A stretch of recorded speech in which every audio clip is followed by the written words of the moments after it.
بسم اللہ الرحمن الرحیم بسم اللہ الرحمن الرحیم وبہ نستعین وهو خیر المعین۔ عزیز طلباء اور طالبات، السلام علیکم ورحمۃ اللہ وبرکاتہ۔ کتاب مقاصد کے دروس ریکارڈ ہو رہے ہیں اور اس میں ہم حصہ چہارم کو آپ کی خدمت میں پیش کر رہے ہیں، اور یہ سبق نمبر 14 ہم نے پڑھنا ہے۔ اس سے پہلے ہم نے سبق نمبر 13 پڑھ لیا۔ سبق نمبر 13 میں ہم نے کیا کچھ پڑھا، اس کا خلاصہ یہ ہے: اوفوا بالعقود، اس آیت کے اطلاق کا معنی اور مفہوم کیا ہے، اس کا نتیجہ ہم نے پڑھا کہ اس کا نتیجہ لزوم ہے اور احکام تکلیفیہ میں۔ اسی طرح دوسری آیت مجیدہ احل اللہ البیع، اس آیت مجیدہ کا استدلال بھی ہم نے پڑھا کہ اس سے مراد بھی لزوم ہے۔ لہذا سبق نمبر 13 کا خلاصہ یہ تھا، اور اگلی تیسری آیت سے سبق نمبر 14 کو ہم شروع کریں گے، اور اس کی عبارت کچھ یوں ہے: وَمِنْهُ يَظْهَرُ وَجْهُ الِاسْتِدْلَالِ عَلَى اللُّزُومِ۔ یہ عبارت ہم 14ویں سبق سے شروع کریں گے انشاءاللہ۔ آئیں بسم اللہ پڑھتے ہیں۔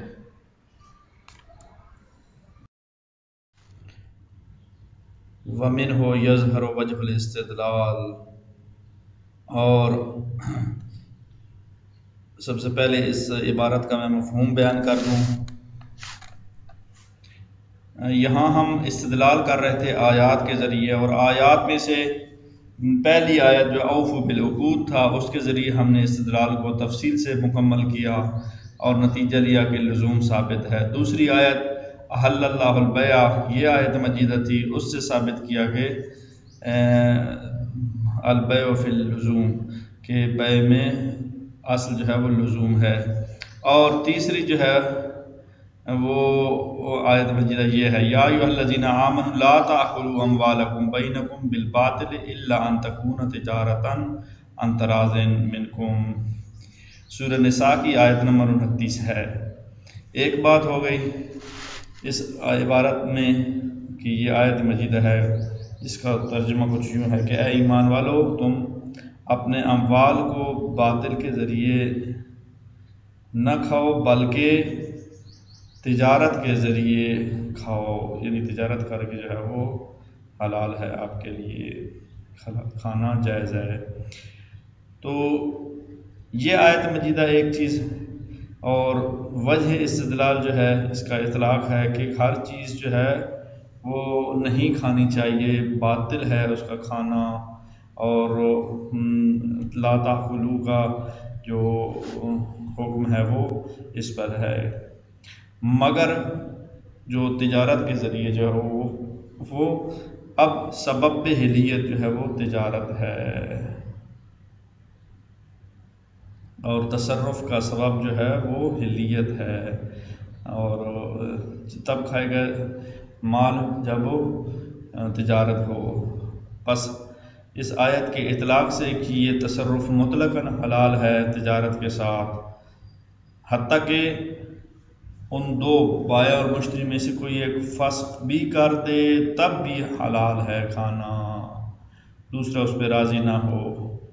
یہ ایک بات ہو گئی۔ دوسرا مطلب کہہ رہے ہیں کہ ان تینوں آیات کے جو ہے اگر اصالہ دیکھا جائے تو اصالہ لزوم ہے، ایک ہی ہے، لیکن یہاں ایک ہلکا سا سوال بھی اٹھایا ہے کہ نہیں، ایسا نہیں ہے، بلکہ ممکن ہے کہ جب شک ہو جائے اس کے فسخ کی تاثیر میں کہ اس کے آثار اٹھ گئے ہیں یا نہیں، پھر شروع کی دونوں آیات کا اطلاق تو ہوگا، لیکن آخری دو آیات کا لم یمکن التمسک فی رفع الا باستصحاب، اصل اور اصالہ جو ہے استصحاب جاری کریں گے تب جا کے حلیت ثابت ہوگی،